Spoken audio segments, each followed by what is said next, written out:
ఓటేస్తే నువ్వేం చేస్తావు? రూపాయి పని చేయడు. ఇవాళ వాళ్ళకు ఓట్లయితే మురికి గుంటలేసినట్టు అని చెప్పి అంటున్నారు ప్రజలు. కాబట్టి నేను విజయ వచ్చింది. నేను ఒక మాట ఇచ్చిపోతున్నా ఆదరాజ్పల్లె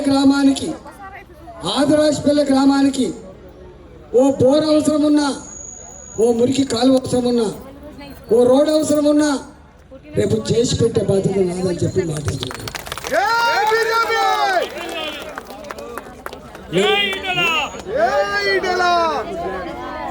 ఇవాళ అది శ్మశాన వాడికి కావచ్చు, అది ఇంకైనా కావచ్చు, చేసి పెట్టే బాధ్యత నాదని చెప్తాను.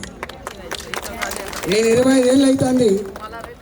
ఇది సాధ్యం కాదని ఎప్పుడు అనలేదు. నేను గుర్తుపెట్టుకోండి, ఇది సాధ్యం కాదని ఎప్పుడు అనలేదు. ఏ పని అయినా ప్రజలకు అవసరం ఉంది అనుకుంటే కొట్లాడు తప్ప వదిలిపెట్టే ప్రసక్తి లేదు. ఈ పక్కకుంటుంది ఊరు, ఆ ఊరేదో భూములు గుంజుకున్నాం కాదు, దాని ఊరి పేరు ఉంది బొమ్మరాజ్పేట. 50 ఏళ్ల క్రితం 60 ఏళ్ల క్రితం రైతుల భూములు, 50 ఏళ్ల క్రితం 60 ఏళ్ల క్రితం రైతుల భూములు ధరణి వచ్చిన తర్వాత కాగితాలలో పేరు లేకపోతే బ్రోకర్లు వచ్చి ఆక్రమించుకున్నారు.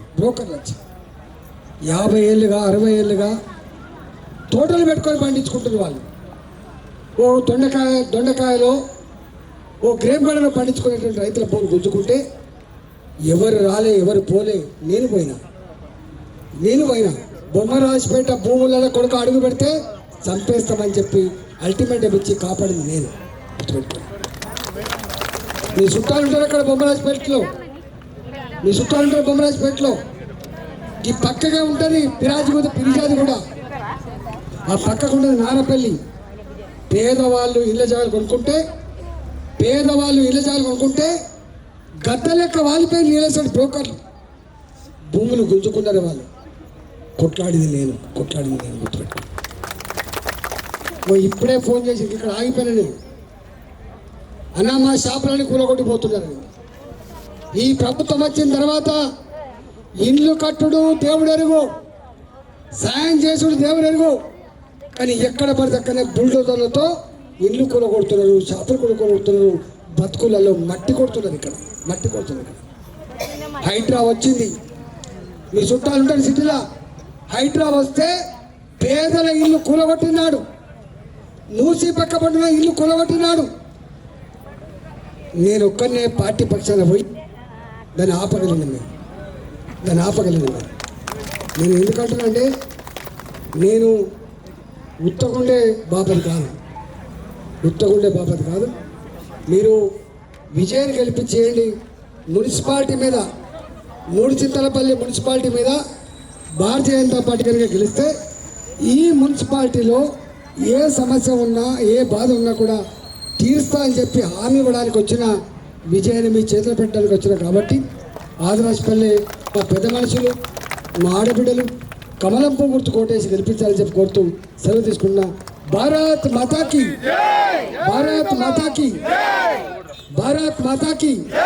కమలం పువ్వు గుర్తుకే. కొంతమంది వచ్చి అంటుండట కాంగ్రెస్ వాళ్ళ కోటేయకపోతే ఇల్లు బిల్లు రాదు. ఎవరయ్యా జాగిరా? వాళ్ళు జాగిరా? నేను కథ చెప్పిపోతా. ఒక బండి పోతుంది, గడ్డి బండి పోతా అంటే ఒక కుక్క పిల్ల బండి కింద పోతుంది.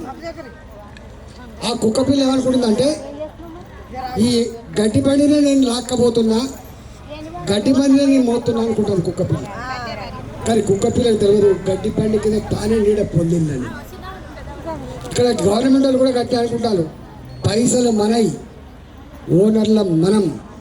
మీకు తెలవాలి, ప్రతి ఊర్లో బెల్ట్ షాప్ ఉంటుంది. ప్రతి మూడుచింతలపల్లి లాంటి కూడలలో బ్రాండ్ షాపులు ఉంటాయి. మనకు వచ్చే పెన్షన్ పైసలు సంవత్సరానికి 12,000 కోట్లు. మనం తీసుకునే పెన్షన్ డబ్బులు సంవత్సరానికి 12,000 కోట్లు. కానీ మనం తాగితే, లిక్కర్ సీసాలతో తాగితే ఇచ్చే డబ్బు 50,000 కోట్లు. ఈ మధ్యకాలంలో పెద్ద మనుషులు తాగుతుంది వెనుకట, చుట్టపొడతో తాగుతుంది వెనుకట, కానీ పొద్దు పొద్దులు కూడా తాగుతాను కొంతమంది. రైస్తో సంబంధాలకు తాగుతున్నారు. తాగి తాగి ఇల్లు గుల్లైపోతున్నాయి. 50,000 కోట్ల రూపాయలు ప్రభుత్వానికి ఇస్తున్నాం, గుర్తుపెట్టుకోండి. 12,000 ఇచ్చామో నేను ఇచ్చిన అంటాడు. మనం ఇచ్చిన 50,000 కోట్ల గురించి మాత్రం వాళ్ళు చెప్పరు. స్టాంపు ఇల్లు కొన్నా భూమి కొన్నా కట్టే స్టాంపు డ్యూటీ ఒక 25,000 కోట్లు ఉంటుంది, 20,000 కోట్లు ఉంటుంది, గుర్తుపెట్టుకోండి. అందువల్ల ఇవాళ మన సొమ్ముకు వాళ్ళు కాపలా ఉండి నీకు పెన్షన్ బంద్ అవుతుంది, నీకు ఇల్లు బిల్లు బంద్ అవుతుంది, అబ్బా జాగిరి కాదని చెప్పాల్సి అక్కడ ఉన్నది. ఖచ్చితంగా రేపు ఈ 11వ తారీఖున జరిగే ఎన్నికల్లో కమలం పువ్వు గుర్తు కొట్టేసి గెలిపించాలని చెప్పి కోరుతూ సెలవు తీసుకుని నమస్కారం.